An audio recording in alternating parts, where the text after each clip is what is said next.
When you spend a few years in a college apartment with your roommates, you're going to have some crazy stories to tell. Episode 20 of the What's Cooking podcast, we bring on one of my roommates, Jacob Ciabatti.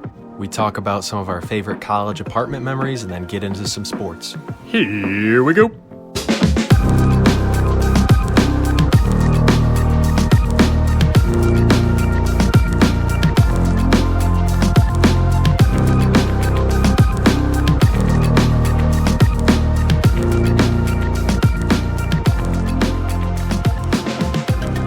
What's Cooking, episode 20. We are live. Today, I have the great honor of welcoming one of my college roommates. This guy is a part owner of the Green Bay Packers. He's one of the best interior designers of all time, and he always finds a way to hustle me in a game of poker. Ladies and gentlemen, Jacob Ciabatti. Hello, how are we doing? Hey, I'm doing great, man. What's new with you? How have you been since we went our own ways? I've been doing good. Just working over at Franklin Middle School. Let's go, man. Teaching America's youth. Teaching social studies. It's been good though. Love it. Yeah. That's a responsibility, man. The future of our nation. I'd like to think like that I am, one of the most important people in our society today. But I don't want to be a hero, as Nolan Bain always likes to say. I'm no hero. Not me. Those are the people in the front lines. Yes. Well, for anyone that's not aware, Jacob and I actually met back in the day at Franklin, going to middle school together, friends all the way through high school, went to college at Iowa, eventually became roommates at Iowa. And I think that some of the most interesting stories that we're going to be able to share with everyone would be from our college days, and they're also probably the most fresh in our mind.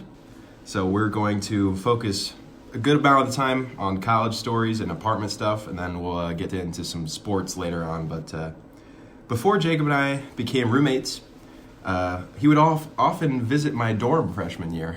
Jonah and I lived in Catlett, and Jacob would like to find his way over and always suggest a new room arrangement for us to try. And sometimes we rejected your ideas, sometimes we took them up, and it's always surprising to me how you always have new innovations ready to go. And I'm wondering, how do you always have a new arrangement, and why is that on the front of your mind? Why is that always what you focus on? I'm never content. I'm never content with what's going on, and the room arrangement's part of it. You got to switch things up from time to time, mess with the flow of things, get you in a different mindset, and I don't know, it gets boring after a while looking at the same stuff in the same places. So might as well switch it up. And I think because it wasn't my room, it just was even more fun to just have you guys switch it, and it's not the consequence of it if it was bad for me. So. Would you often change your own dorm room? No. Really? I would think about it, but never did. No. Oh, okay. Yeah. All right. Wow. Just stayed the same the whole year. A consultant for others. But exactly. You don't do the personal ones. All right. Cool. Well, you came over quite a bit freshman year, and there's this one day that I remember specifically. Do you remember when I used to have my Wii in my dorm room, and I would do a Wii Fit daily body test on the Wii Fit thing? Do you remember that at all? The little whiteboard? Yeah. Yep. So Jonah would be able to tell you quite well that I had a 77-day streak of taking my body test every day on Wii Fit in the second semester of college. There was one day, the day that the streak ended, when I came back from class, and you and Jonah were doing video games or whatever in our dorm, talking and stuff. And I was like, okay, probably not the best time to do a body test right now. I went to go to the field house, play basketball. I'll come back later tonight and do it. Came back later tonight. I was tired. I went to bed and forgot about it. And I was like, dang it, man. So maybe you're partially to blame. I ruined the body test streak? Yes. I didn't know I should bear that responsibility. No, that's all right. That's on me. But that's fun. That's good stuff, man. After freshman year, you go off and have an apartment kind of over by, what was it, Mayflower? Yeah. Jonah and I pair up with Nolan, and we go over to Gilbert Street, and you came over quite a bit there as well. We start kind of going into our apartment search for junior year early on. We've considered having Nolan with us and doing a 4-person, and there were so many different ideas being thrown out at once, and it was hard to like narrow it down. I remember people giving PowerPoint presentations. We did. We had a night where we projected it on the wall. We gave our presentations. Nolan and Jonah, they wanted to do a farmhouse out in the middle of nowhere. And, you know, it was a decent idea, but I don't think that was the best option for us. You know, and I just want to say right now, Nolan Bain. Get Nolan Bain on the podcast. We're mentioning his name a lot today. That's true. And get Nolan Bain on the pod. I want to, absolutely. Nolan, if you're listening, hit me up, man. We got to find a time. He's got some great stories, but yeah, that farmhouse, it had like a couple acres of land. There was like open grass and like a huge house. And we tried to give everyone like their own room and their own like personal office. And we still didn't have enough rooms for everyone to occupy. No. That thing was so big. Yeah, I'm pretty sure like a gravel road leading up to it. It's probably haunted a little bit for all we know. Man.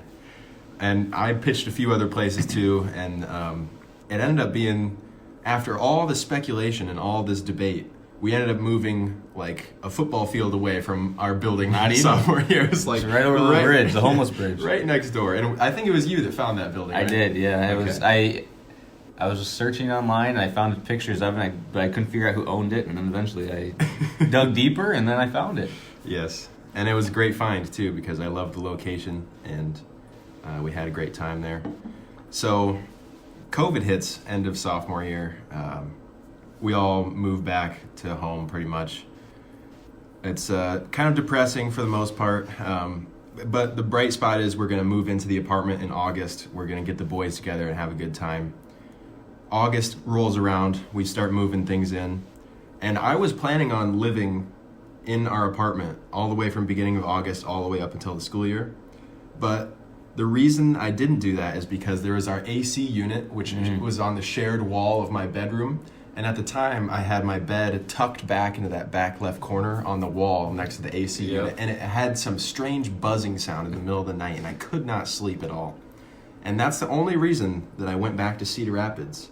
And the derecho happened, and that's why I was back in Cedar Rapids. So, strange little story there. But did you have anything moved in at the time of the derecho, or? Yeah, I moved in some things in my room, but not. I think we moved the desk. I don't think the bed was in there yet, though. Okay. But yeah, because I remember when the derecho hit, my brother and I came and stayed in Iowa City for a few days at the apartment. Yeah. And we just slept on the floor, I'm pretty sure. Yeah, I remember him. You guys had your Xbox or something. I think he was playing Rocket League a few times. Shout out Michael Ciabatti. Yes, of course. Yeah, we came there too a couple times just to get like Wi-Fi and power because Cedar Rapids charge our phones up. Yeah, Cedar Rapids was off the grid. We were down, and it was tough, and it was crazy, man. So we finally get moved back in Iowa City, fall semester of 2020. I don't believe you joined us. I think it was me and Jonah. It was, yeah. At that time, all my classes were online. Yeah. And then I had a job in Cedar Rapids, and I was going to be making more money, so then I decided I might as well stay in Cedar Rapids, make more money. Classes are online, and then show up on the weekends whenever I want. And that was a great plan because I was just going to say the first semester of 2020, that fall semester, probably my least favorite of all of college. It was terrible. Boring. All classes were online. I had homework to do. I had my part-time job to do, all from my 9-foot by 9-foot room, and I just got insane. So I went home for Thanksgiving break and didn't come back until like spring. So we kind of bailed on Jonah, but yeah, he likes it like that. Shout out Jonah Beeman. I'm gonna give a lot of shout outs today. Yes, Jonah, my man, you were holding it down for a while, so I appreciate that. All right, we move on. COVID starts to settle down somewhat. Fall 2021, the boys come together, of course. I had my internship at Green State. I thankfully got to use your parking spot for a while, and then we all joined together. We were starting to do mock drafts right away. We were doing fantasy football, little leagues where you join and you draft a team and just quit and everything, and just like all the camaraderie starts to come together. We had poker starting up in the fall. We had sports betting going everywhere. People were wrestling each other. People were playing rings and mini golf across the apartment, and it was really just the peak experience. And I want to know what some of your first initial memories are from that fall 2021. What stands out for you? I would say it's our poker games they would last about 5 hours, go into the late of the night, and then we wake up the next morning and we'd watch football all day. And yes. the entire apartment would be just a mess. No one had any food. No one really ate because we had all these guests come over to play poker, and then they'd stay to watch football. And no, that was good though. Poker was always fun because most of the time I took people's money. So. Yeah, it happens. It happens. We'd have to take a picture of the chip count the night before because sometimes the attention span wouldn't last very long, and then try to resume in the morning and cash out with a proportional amount. So it was always something crazy going on. But I will say, as many times as you destroyed me in league play poker, I had got my fair share of wins in rings on you. That's true. Yeah, I was never that good at rings. Rapid rings, I was good at rapid rings. You did have me. That was regular rings. That was not my forte. That's for sure. So for anyone that doesn't know, there's this board. There's like a circular board with these pegs sticking out, and we have like these rubber rings you try to throw on. It's kind of like a carnival game almost. It's like darts, it's darts but with rings. It's like a scoring system to it and everything, and we would always make new games. And shout out Andy Basquin because we would always bet $1 on a game of rings, and I think I'm all-time record is like 7-1 against Andy or something like that. So I appreciate you, Andy, for always participating, man. So we get into this rhythm eventually, and I think we really hit our true stride in like spring 2022 last semester. The boys coming over on Friday nights, and how do you describe just the chaos and the typical night? If you were to take us through a typical night of the friends coming over, and like, how do you just begin to describe that to people? It starts out fine, we're all just enjoying watching, football game, basketball game, whatever, and then, the juices start flowing a bit and people get a little silly, and then, we eventually meander our way downtown Iowa City and things get a little more chaotic, and then we come back and people start wrestling. Some people start sleeping on floors, in awkward places. Yes. And I don't know, it truly depends on who's there. Yes. And who is there, and then whose night it was. Like if it's an Andy type of night where he's the center of attention, or Graham's sleeping on the floor snoring, or whatever. But Nolan's bringing some interesting food. And always the gas station runs too at the end of the night. So what I always remember is you tell us, like, Jonah and I have no involvement in the planning. It's always you and everyone that lives in Cedar Rapids. You do all the planning. And the first thing is that you say that they're coming over, and they'll give you a time, like 8 o'clock we'll be there. So 8 o'clock, I come out into the living room, and I'm like, what's happening? You check Graham's location on his phone. Yep. He's still in Cedar Rapids. Yeah, they never showed up on time. That's fine. Things happen. No one can be as timely as me, I guess. But But yeah, no, they always show up late, and then we had to just accelerate the process of the night. So and then if we were playing poker or something, then it would always start late, and then we'd end late, and then that's when the attention span of most people started to go, and that's when my focus became even stronger. Yes. And that's when you would go into maybe conservative mode, and then we'd somehow win. That's right. And I asked Graham when Graham came on the episode, I was wondering, Graham, how do you select when it's time to start wrestling with someone? And he said, obviously you get a few beers in the system that kind of accelerates that, but if someone gives him a strange look or makes a little comment, he just decides that it's go time. I think so, yeah.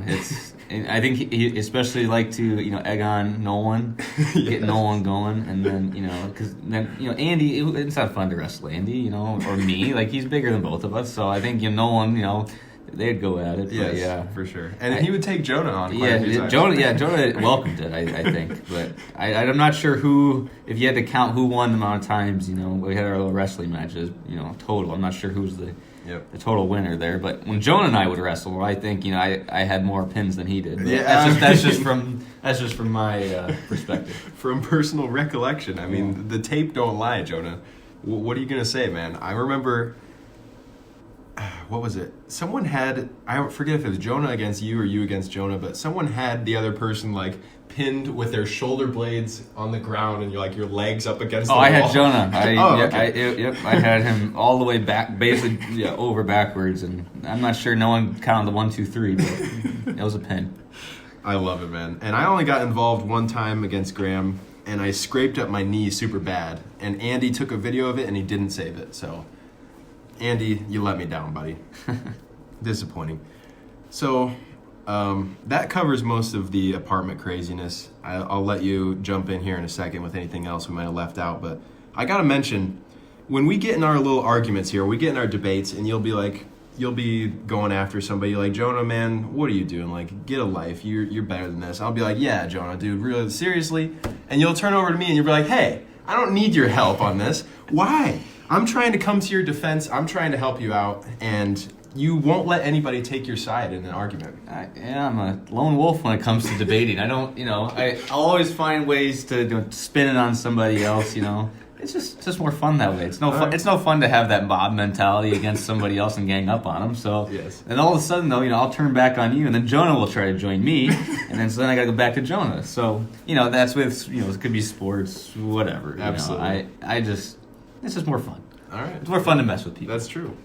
And I think part of it is you don't want the asterisk next to the victory in your argument when you have help with other people. You want to have the strength of you being able to win by yourself. Correct. That's true. Okay. Yep. It's like LeBron. Always has to win by himself. Okay. I can bring up 2011 if I want to, but we'll save that for a little later. Any other college apartment stories, memories, anything we left out, any top moments for you that I failed to mention to this point? I'd like to give a big shout out to Brothers Bar and Grill.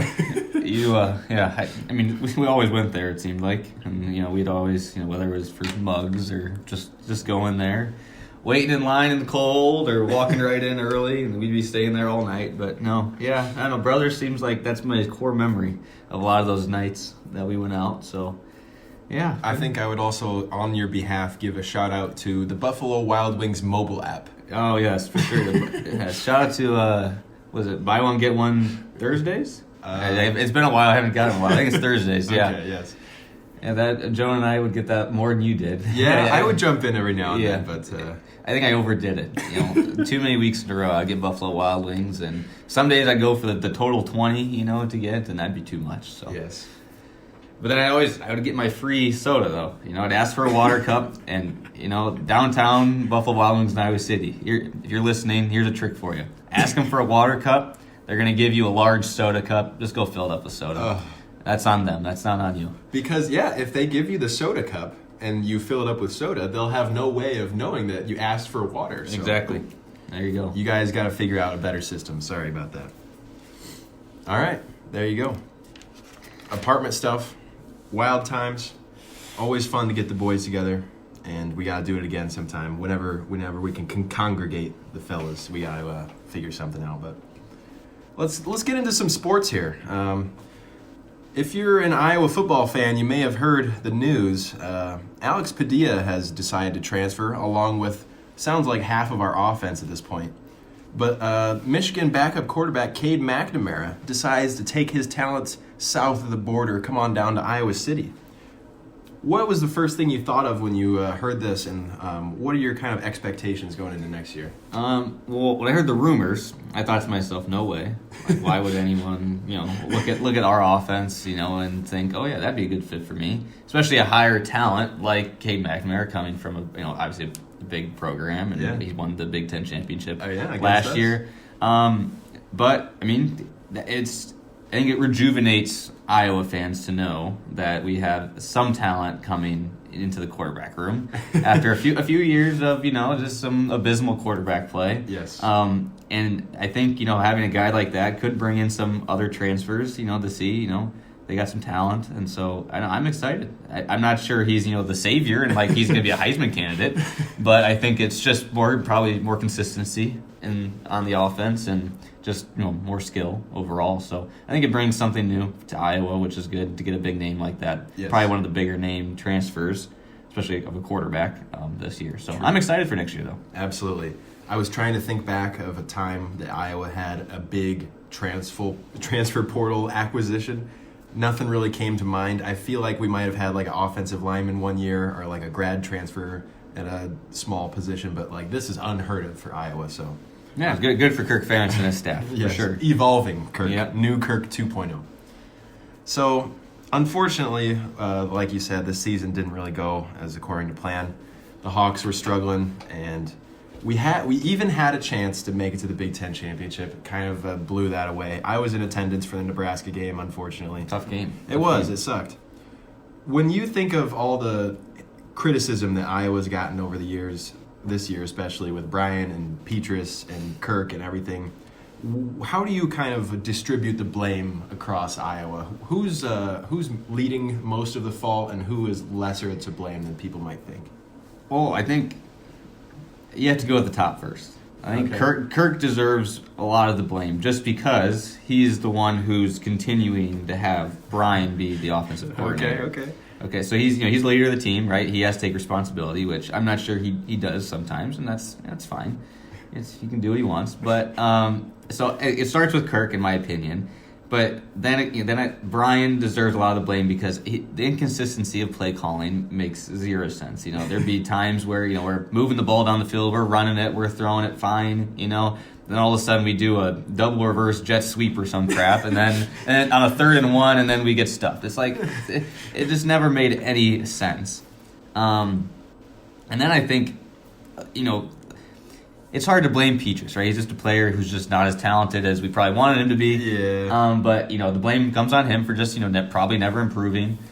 Stepping up in those bigger moments. But O-line play was a huge part. That's true. The last 2 years, compared to what Iowa's used to in terms of the O-line, the past 2 years has just been kind of a mess. Especially now this year, when Linderbaum leaves. Yeah. There's never consistency of who was playing what position, and that's normal for Iowa, but. O-line play just kind of screwed everything up, in my opinion, just because if the O-line doesn't play well, then of course Petrus isn't going to play well. Yeah.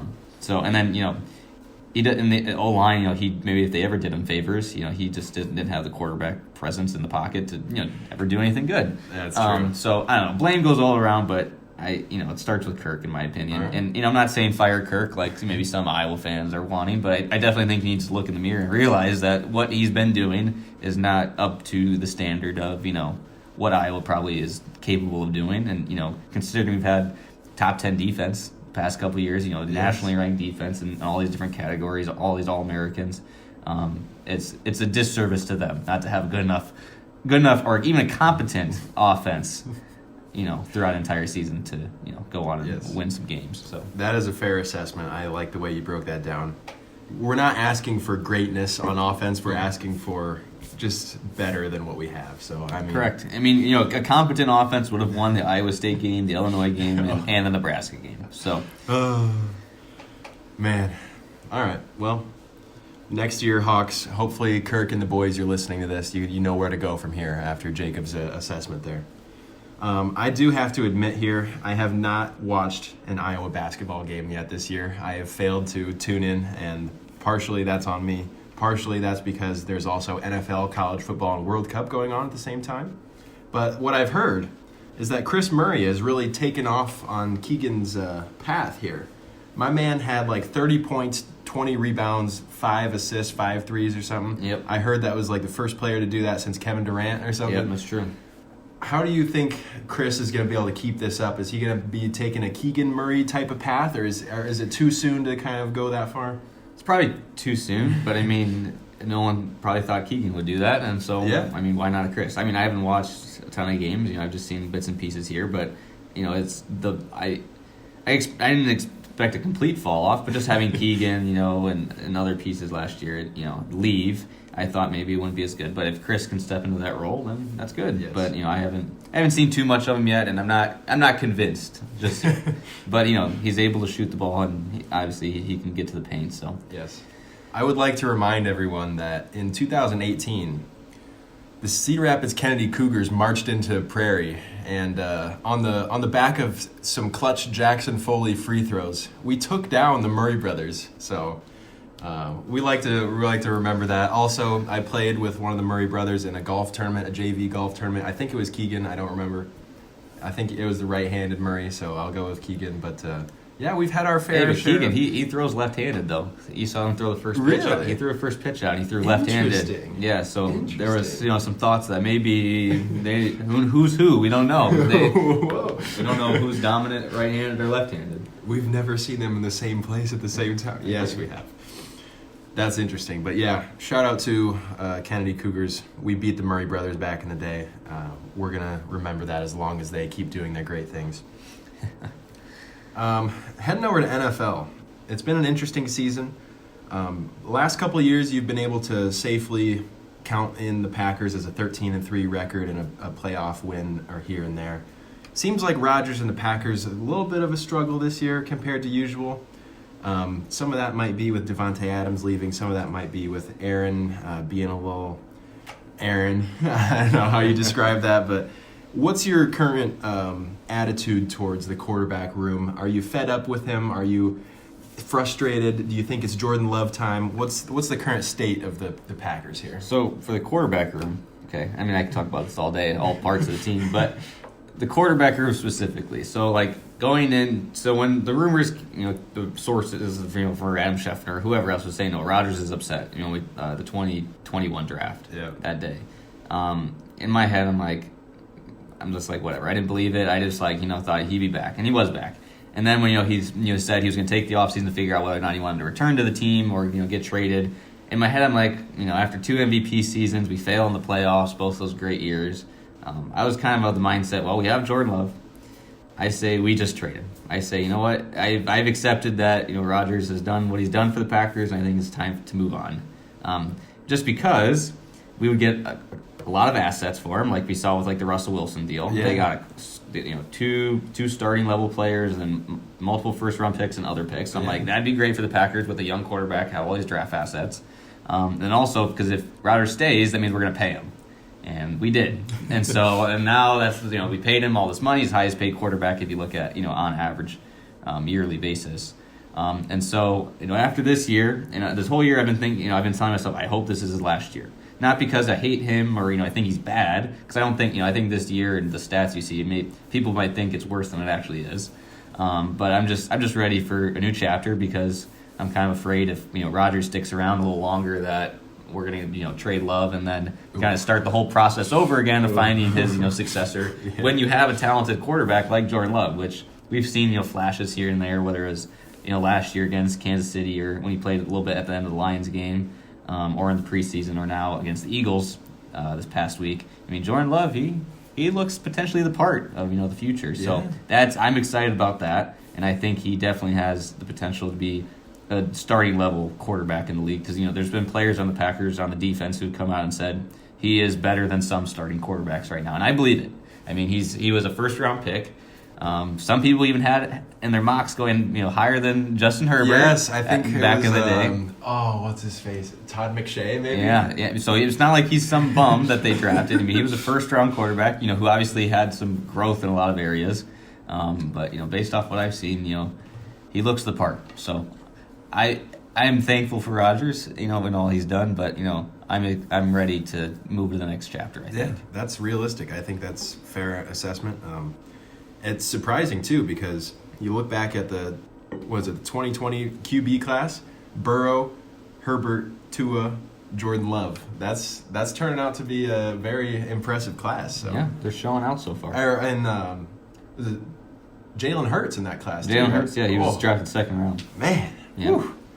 That's going to be an all-timer if these boys keep playing like this. I don't know, man. Yeah, so I think Packer fans, for the most part, would agree with that. You pay a aging quarterback, you're going to have to make sacrifices in other positions, so. Well, and the thing with paying him is, if every year he stays longer, his cap hit gets higher.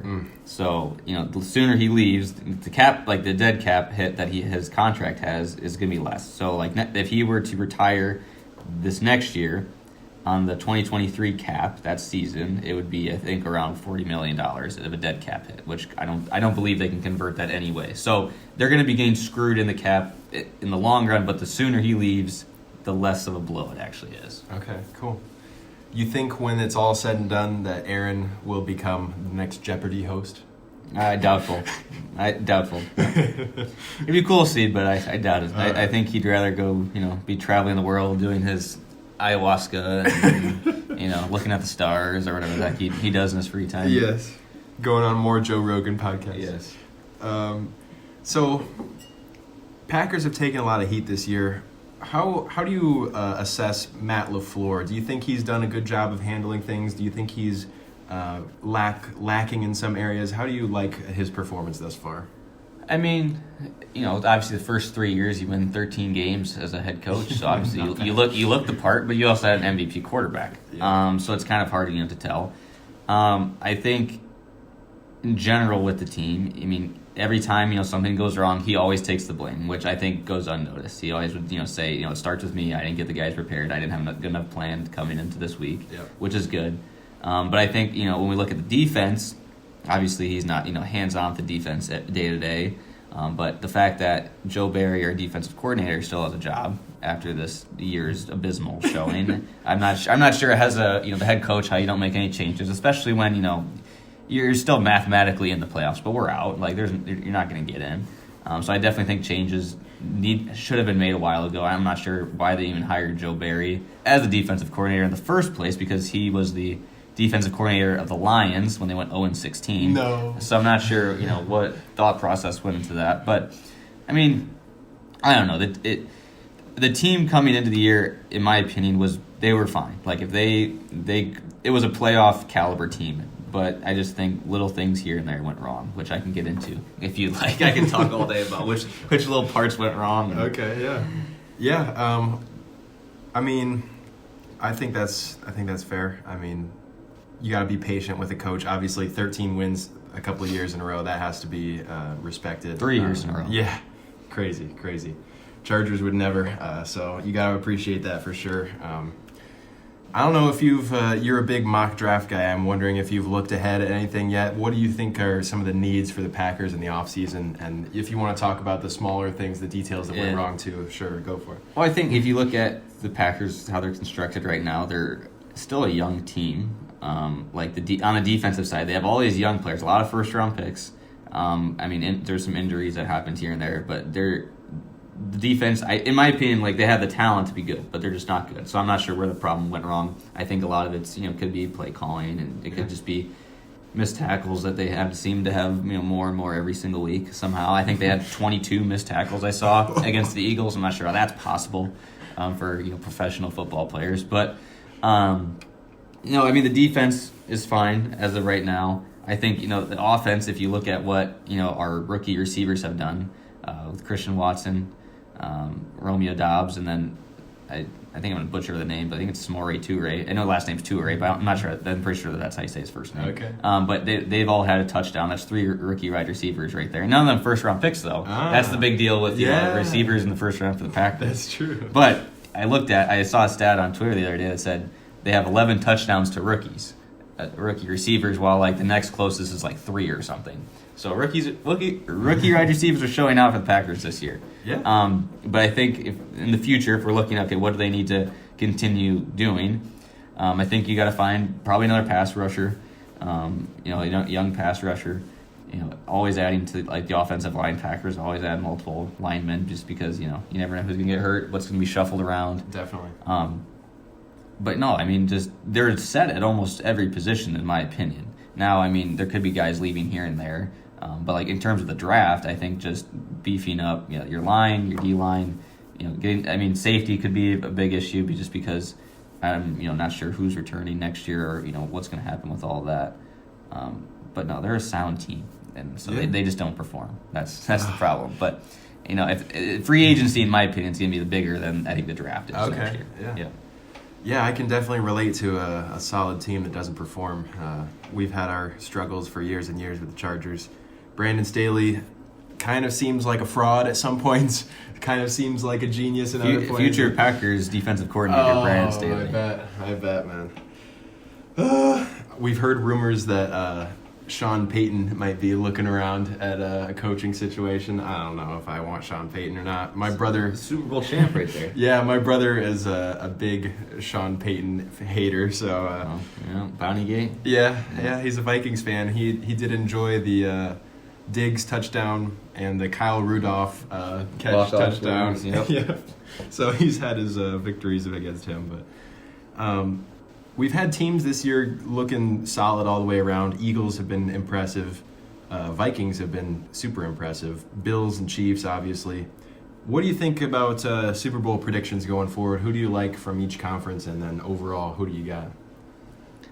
And I told Graham before I came on that I wouldn't, I didn't want to talk up the Chiefs, but I mean, I don't know how you can. Yeah. Chiefs are definitely, I think, the favorites right now, just based off of how Mahomes is playing, how the offense is rolling, and defenses, they're all right. But, I mean, they usually step up when it's time to step up, I'd say. Definitely. But, so I would say, Bills, Chiefs are looking like the favorites, obviously.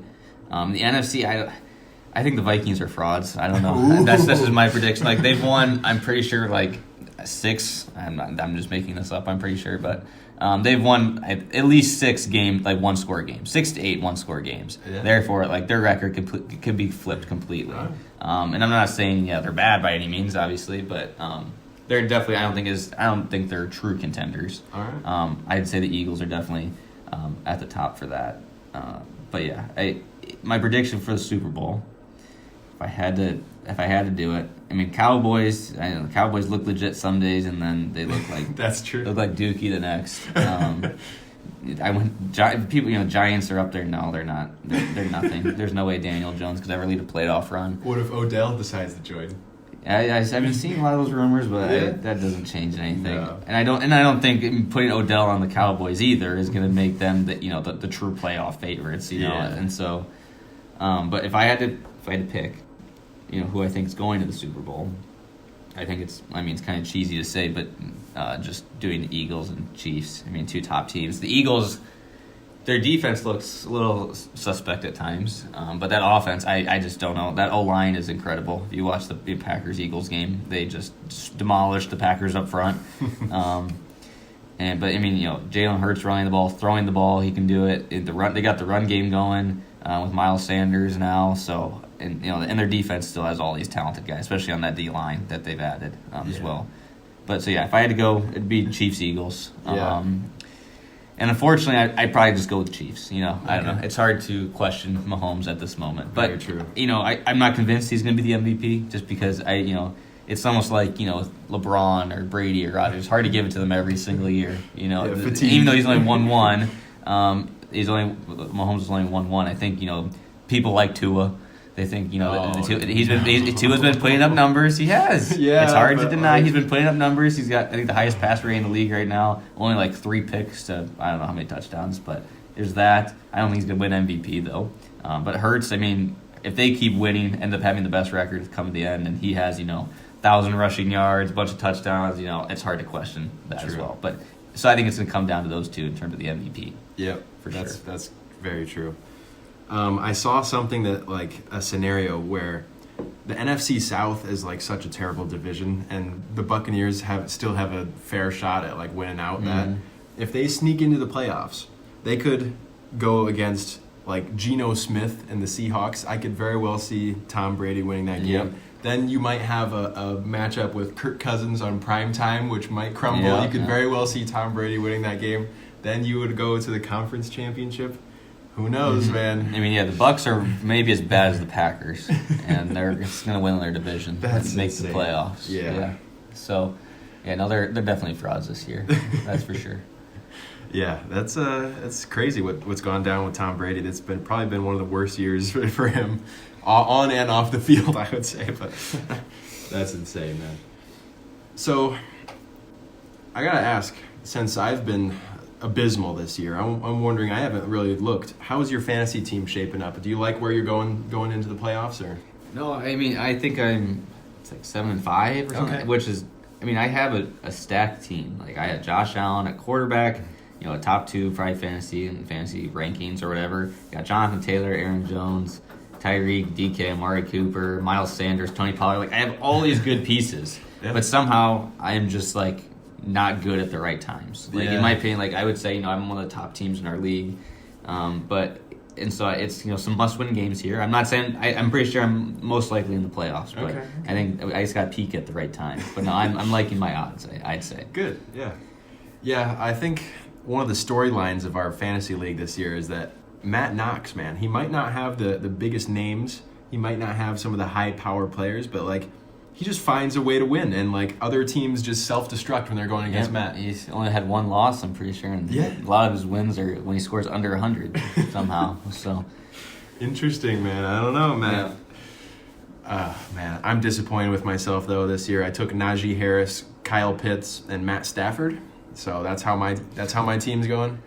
We're tough. We're like 3-9. So yeah, fantasy's it's interesting because it's a lot of luck for sure. But you also got to make the right moves here and there, make the right trades. If you make the wrong trade and you think you're getting a fair deal, you're probably not. And so as this year I stay away from trades because I'm like, why? Okay. You don't want to switch up a good thing at times. But injuries are coming to you. Obviously, you got to do it. Yeah.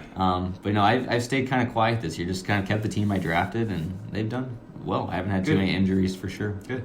Yeah, usually that's my approach, but this year I had to kind of think outside the box. I traded Trevor Lawrence and Antonio Gibson to Jonah for Justin Herbert. It seems like a decent trade. I feel like Jonah hasn't really used Gibson as much as I would have thought, and Lawrence has kind of been up and down. Herbert's been a little bit limited with our wide receiver injuries and everything, but excuses. Oh, okay. If you give Herbert, Tyreek, and Jalen Waddle, I would love to see how it goes. I think he would be putting up better numbers than Tua. So, well, Tua, he's the most accurate quarterback in the league. Yeah, so it's hard to question him at this point. Yeah, for sure, man. So I didn't put a whole lot into this, but NBA quickly. I know you're not a true Lakers fan. You're more of a LeBron wherever he goes fan. Lakers started out pretty terrible, but it seems like they're on a stretch here. It seems like they've won 7 of the last 9 or something. Westbrook is starting to kind of find his role, maybe coming off the bench. 6th man of the year. How do you like the way things are going? Would you make any changes with the Lakers? What do you think of LeBron going forward? I've heard even trade rumors of LeBron possibly being traded. I don't think that's even possible, but that's just not happening. I don't really watch too many Laker games, and I follow along what's going on with their season, what's going on with LeBron. I mean, LeBron was hurt for a few games there, but they kept winning. Mm-hmm. But as the roster is constructed, they're not contenders by any means. I don't want to say anyone's thinking they're about to go make a magical run to the NBA Finals, but Anthony Davis is finally showing out, which is good. He's last night against the Bucks. I mean, he put up a 40-point game. Yeah. Westbrook. Yeah, like you said, Westbrook off the bench, 6th man. He's finding his rhythm. I think that's what he probably should be doing. Clearly, he's not what he used to be. Yeah. And LeBron, LeBron goes out there and puts up his 25 points, 8 rebounds, 5 assists, or whatever he does, these days, and he's just there. I mean, he's not going to be the guy I don't think that can backpack anymore, that can lead a team to a magical run. But at this point, for me, it's just once when LeBron gets that scoring title, which is going to happen this year, when he passes Kareem. I mean, I think that's the true highlight of the Lakers season for sure, and nothing else is really going to come from them. But no, that is going to be an insane night because that record has stood for so long, and that's anytime you have that's one of the most important all-time stats too, is points. So it's rare. Yeah, and based off of his contract extension, how long he wants to playing with his son or sons, playing with both of them. I don't know. I mean, that record might eventually be untouchable, considering how untouchable it seemed like it was, and considering just how long LeBron's played. All the point. He's scored over 20 points a game his whole career. Yeah, mostly over 25. So he might make it untouchable. Yeah. I'm not sure we ever see something like that again. It reminds me a little bit of Tom Brady passing yards. You would have to be in the league for 20 years to even come close to what he has. So. Yeah, and he passed, I think total, he passed over 100,000, right? Between playoffs and regular season. So Unreal. So there's a joke question that I always throw into all our guests, and if you need a minute to think, I'd be happy to let you think here. If you were to play hide and seek at a certain location, first we'll start off with Franklin. We have a lot of buildings in common here, so if we were playing hide and seek throughout the entire Franklin Middle School, and now that you're familiar with Franklin even more since you've gone back, where are you going to hide? What's your go-to spot?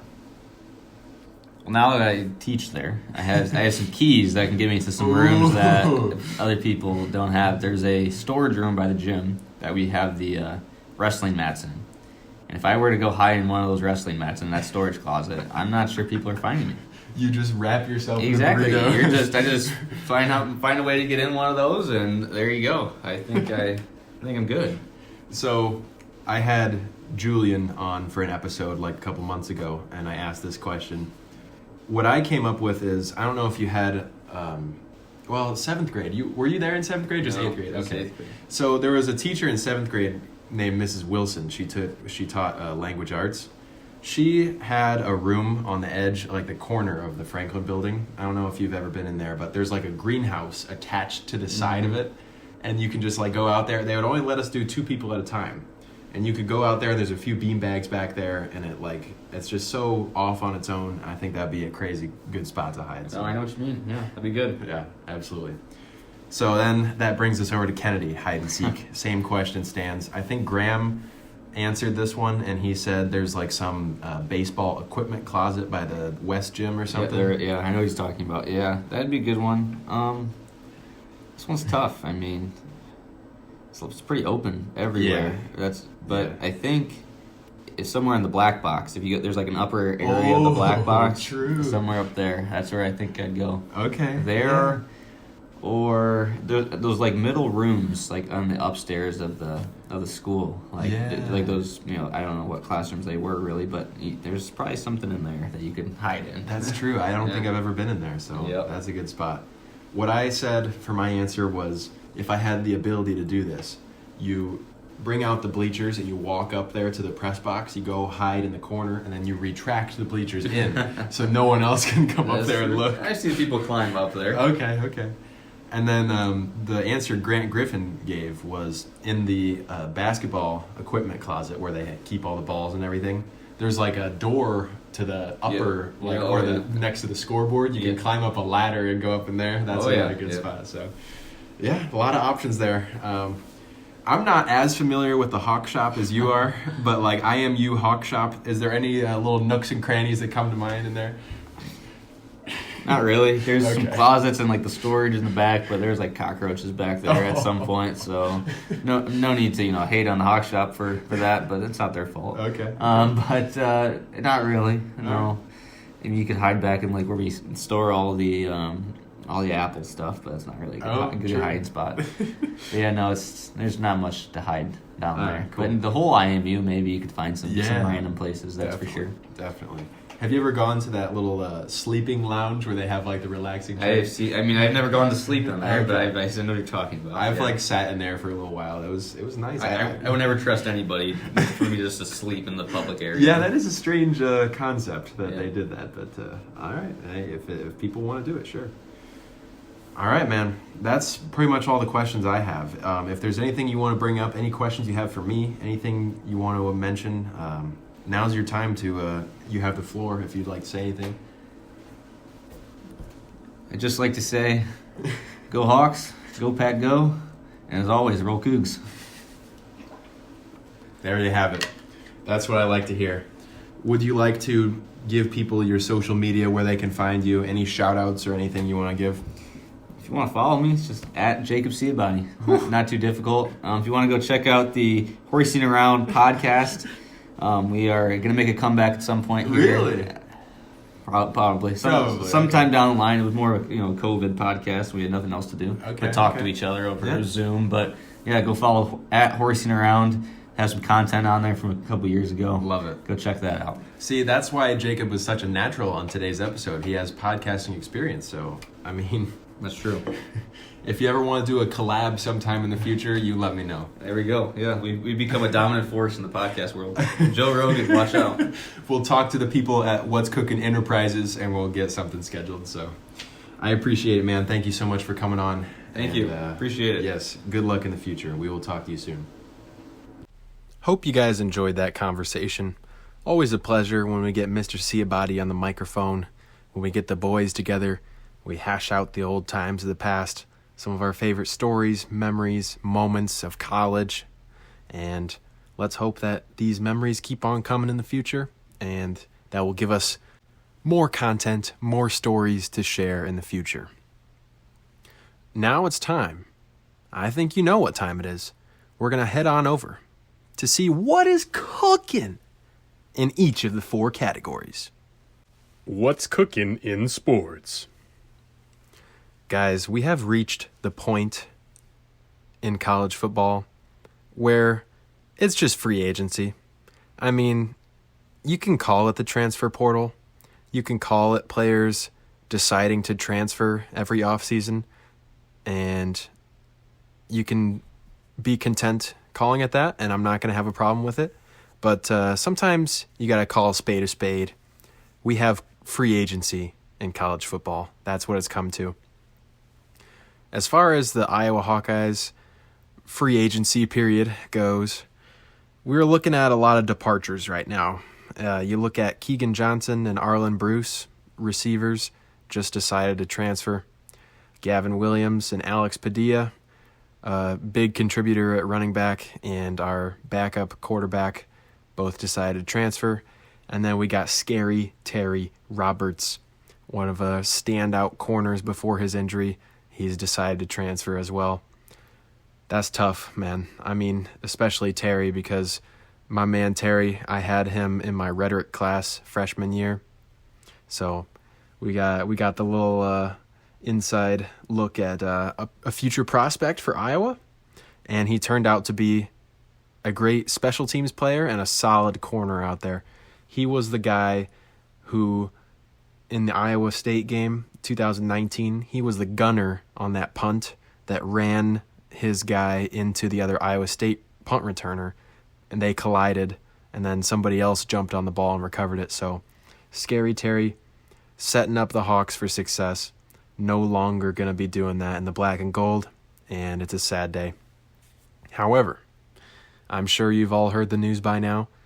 The free agency period, the transfer portal, has also blessed us in one way, in the form of a new quarterback, Cade McNamara, out of Michigan. McNamara was the guy who played against the Hawks in the Big Ten championship game last year, 2021. He got the job done against the Hawks, and he was doing really well for Michigan for the past few years until he had an injury, and J.J. McCarthy decided to step in and light it up. And so sounds like the Wolverines are going to be going with McCarthy in the future, and that means the Hawks can swoop in and grab Cade McNamara. He's going to be repping the number 12. Big standard to live up to there with Ricky Stanzi, obviously. Did great things and is one of the best Iowa quarterbacks of all time. If you don't love it, leave it. USA number 1. I don't remember Iowa ever getting a big name transfer like this. I know that we've had some grad transfers who have had contributing roles, maybe an offensive lineman here or a defensive player here. But in my fandom of the Iowa Hawkeyes, which stretches back to 1999, since I was born, pretty much the Kirk Ferentz era, we haven't seen a starting quarterback caliber transfer, not to my knowledge. So this is new territory. This is new ground for the Hawks.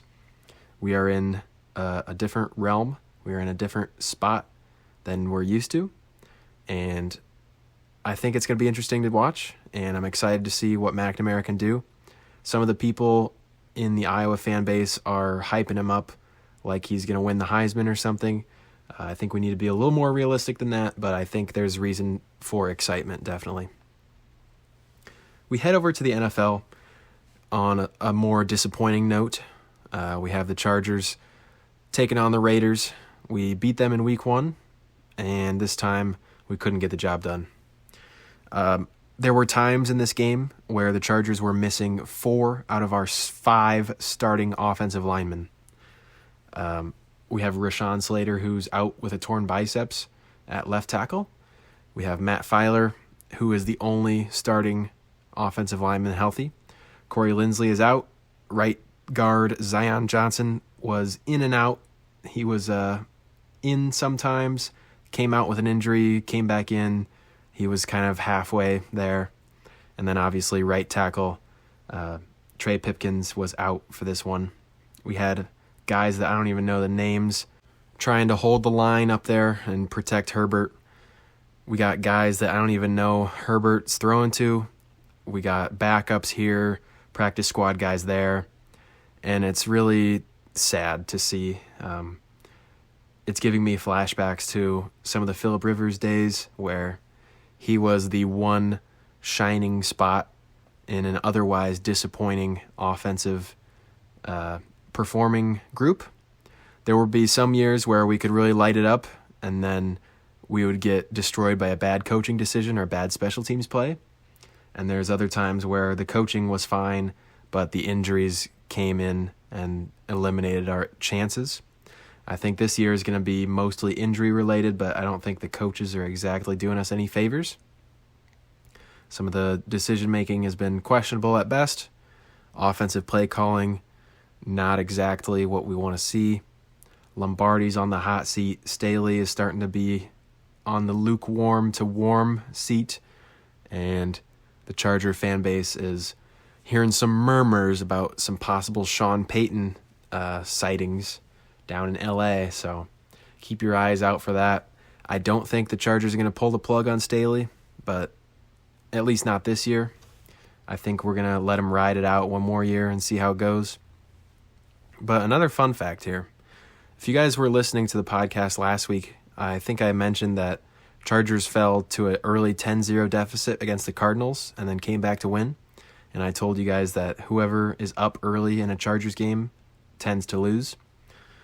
Chargers were up 10-0 early this week, and we found a way to lose. So my analysis was spot on. So Chargers, if you're listening next week, save the energy, save the great plays and the high-flying offense for the second half. That's when we need it. World Cup action. United States taking on Netherlands in the round of 16.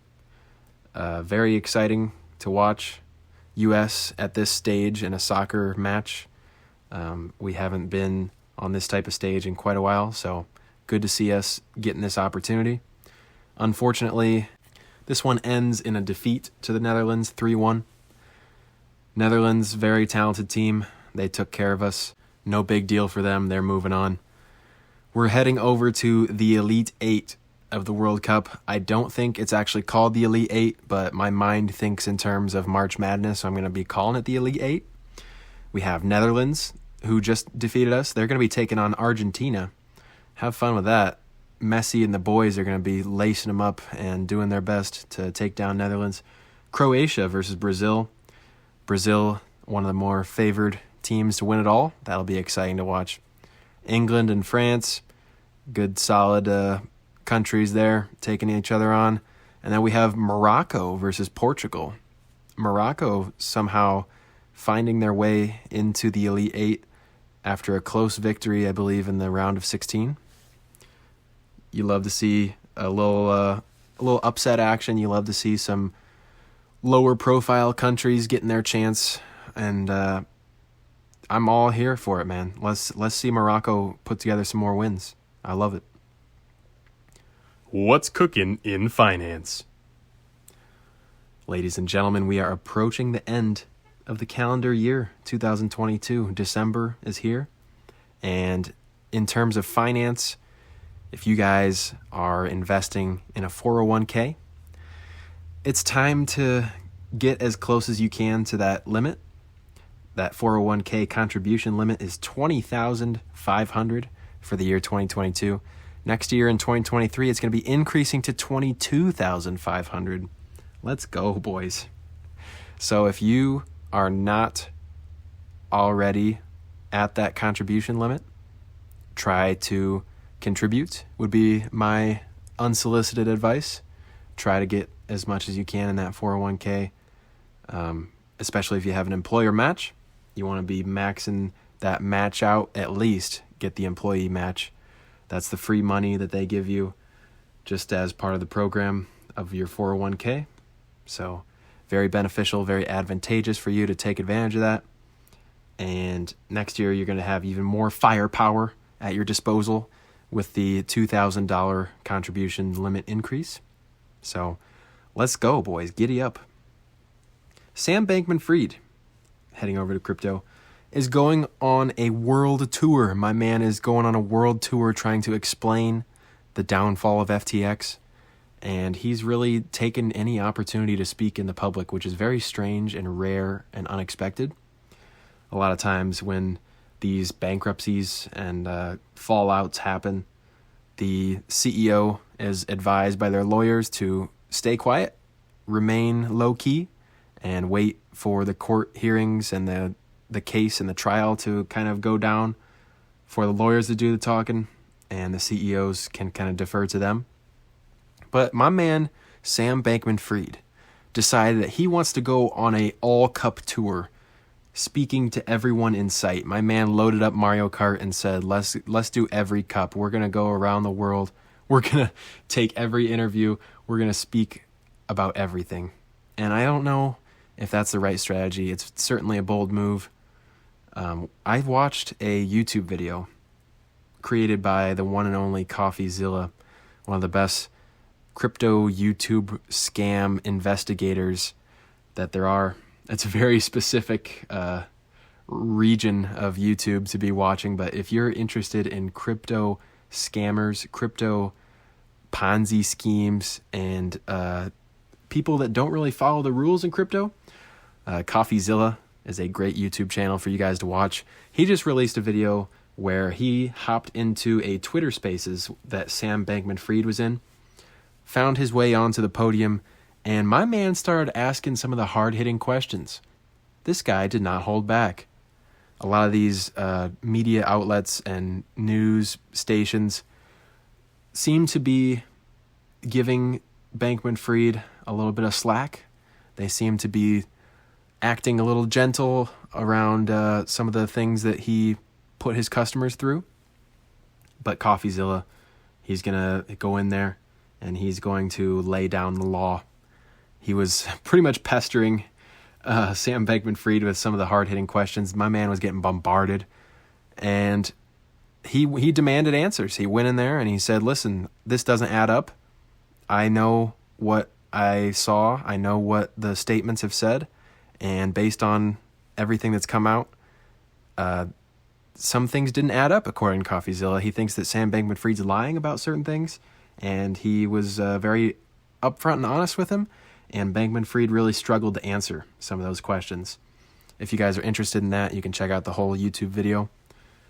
And listen, I mean, someone's gotta go in there and get the people what they want. We gotta bring back honesty. We gotta set aside the gentle beating around the bush type of route.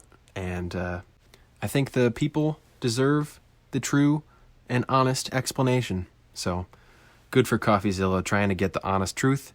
We'll see if Bankman-Fried keeps running his mouth, or will his lawyers decide to put the muzzle on him, so to speak. What's cooking in technology?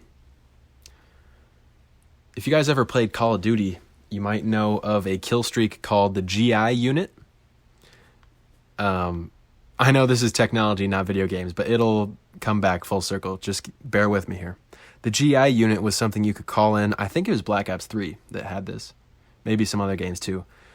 It's basically a robot that falls out of the sky, and you can just set it to patrol mode where it can run around and start shooting at people. Or you can set it to escort mode where it follows you around and like it's your right-hand man assistant type of thing where it can just kind of shoot people in your area. Well, San Francisco supervisors voted on Tuesday to put the brakes on a controversial policy that would let police use robots for deadly force. No, I am not making this up.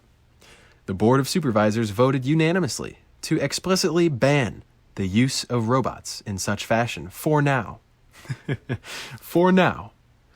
Who knows about the future, but for now, we're not going to be allowing robots to use deadly force.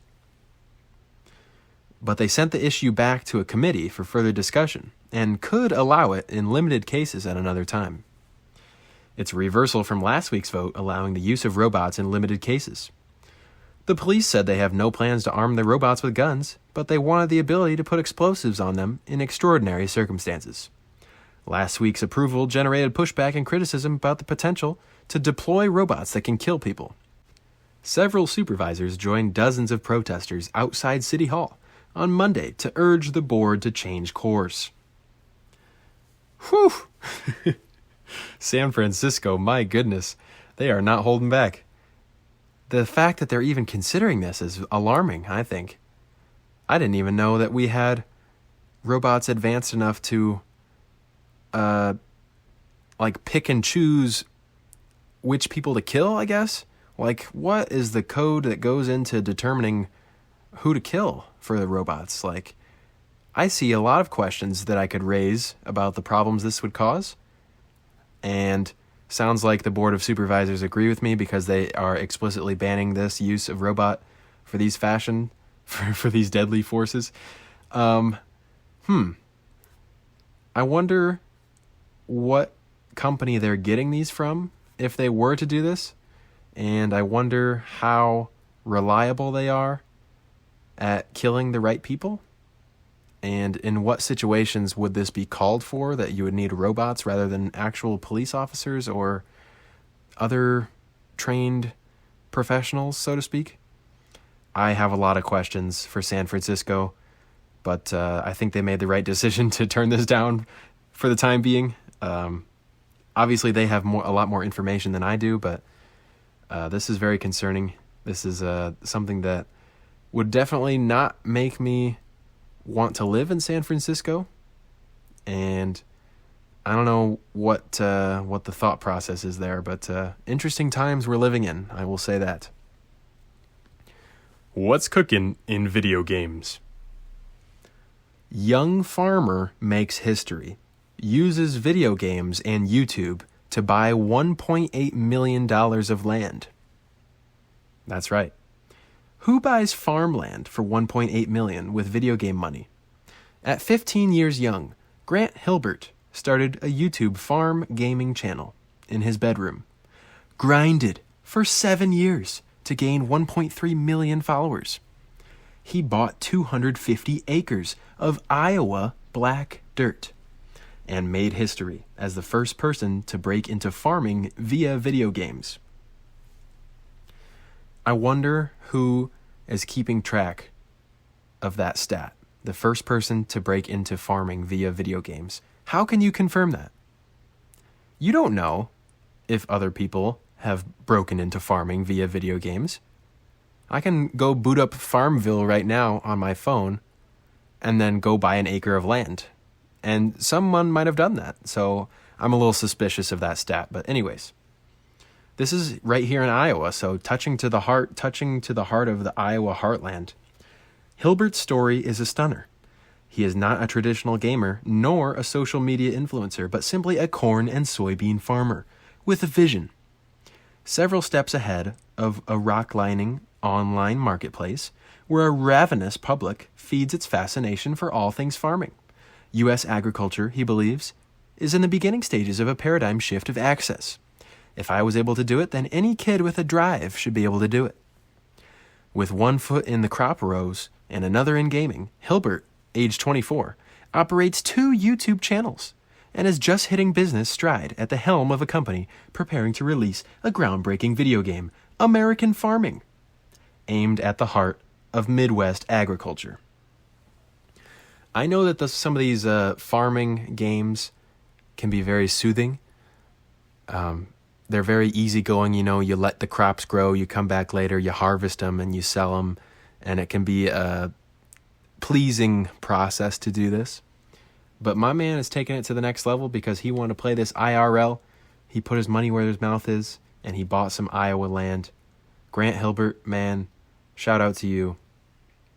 Using video games to go all into farming is very much not the traditional path of financial stability, but he's paving his own path, and now he's going to be collecting some crops in the real world, and right here in Iowa, more power to you, my guy.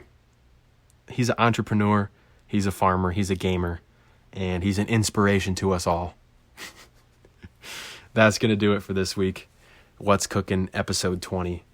I want to thank my man Jacob Ciabatti for coming on the pod.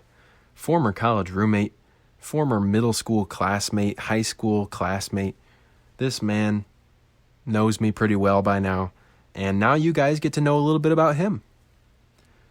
As always, you can hit me up on Instagram, Twitter, Facebook, YouTube, you name it. All the links are going to be in the link tree in the bio of my social medias. What's_cooking on Twitter, What's_cooking on Instagram. Thank you guys for listening to episode 20. 20 episodes down, guys. monumental accomplishment. To look back and think that I've posted a podcast episode 20 weeks in a row is something I never would have considered before I started this, and I feel like I'm becoming a better speaker. I feel like I'm staying connected with some friends, creating content, opening new doors in life, and as long as the motivation stays with me and the vision is with me, you guys are going to keep finding out what's cooking with me and with the friends and with sports, finance, tech, and video games every week. So let's go. Fire up. With that being said, let's get out of here. Let's get you guys back on your way. Episode 20 is in the books. See you guys next Wednesday. Peace.